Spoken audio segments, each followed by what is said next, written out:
Chapter 1 class 8 crop production and management.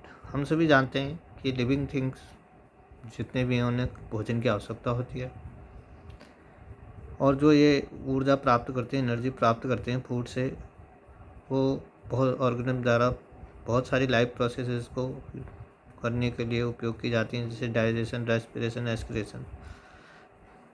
पौधे तो अपना भोजन स्वयं बना सकते हैं, परंतु एनिमल ऐसा नहीं कर सकते, उसमें मनुष्य भी शामिल है। हम अपना भोजन प्लांट और एनिमल दोनों से प्राप्त कर सकते हैं। प्लांट से हमसे किस तरह से भोजन प्राप्त कर सकते हैं? यह है फल, सब्जी, फसल। भारत में मुख्यतः दो तरह की फसलें उगाई जाती हैं। खरीफ क्रॉप्स ऐसी फसलें जो बरसात के सीज़न में उगाई जाती हैं, तो इनका उगाई का समय है जून से लेकर सितंबर तक, उन्हें खरीफ क्रॉप कहा जाता है। इसके उदाहरण है पैडी, मेज, सोयाबीन, ग्राउंडनट और कपास। ये फसलें मुख्यतः बरसात के मौसम में सीज़न में उगाई जाती हैं। दूसरी तरह की फसलें रबी फसलें, जो जाड़े के सीज़न में उगाई जाती हैं, मुख्यतः अक्टूबर से लेके मार्च तक, तो रबी फसल कहा जाता है। इनके उदाहरण हैं गेहूँ, चना, मटर। फसल उगाने के लिए जो हमें एक्टिविटी करनी पड़ती है, शुरुआत करनी पड़ती है सॉइल प्रिपरेशन। इसमें सबसे पहले क्या किया जाता था, मिट्टी को तैयार किया जाता है, उसे खोदा जाता है, समतल किया जाता है। इसको करने के लिए आपको हल का, प्लॉगिंग का प्रयोग किया जाता है, और मिट्टी को पानी दिया जाता है।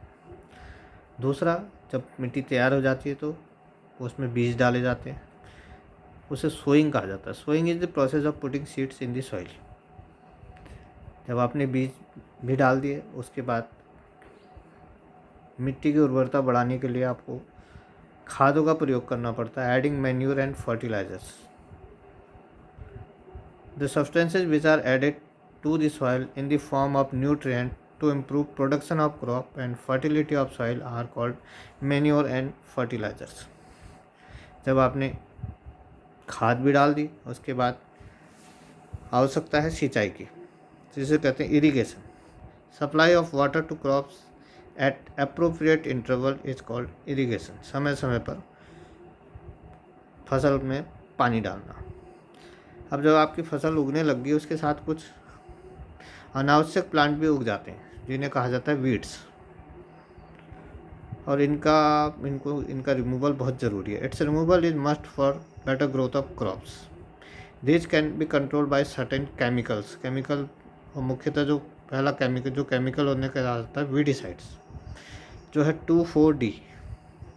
अब आपकी फसल जब तैयार हो गई इतने समय के बाद, तो उसको काटने को कहा जाता है harvesting. The cutting of crop after it is mature. जब परिपक्व आपकी फसल हो जाती है, उसे काटना जो होता है उसे कहा जाता है हार्वेस्टिंग।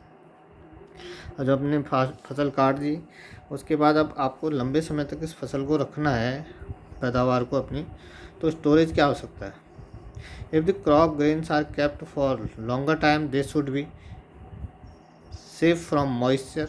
उनको आपको बचाना है मॉइस्चर से, नमी से बचाना है, कीड़ों से बचाना है और चूहों से बचाना है। तो ये इसको कहा जाता है स्टोरेज।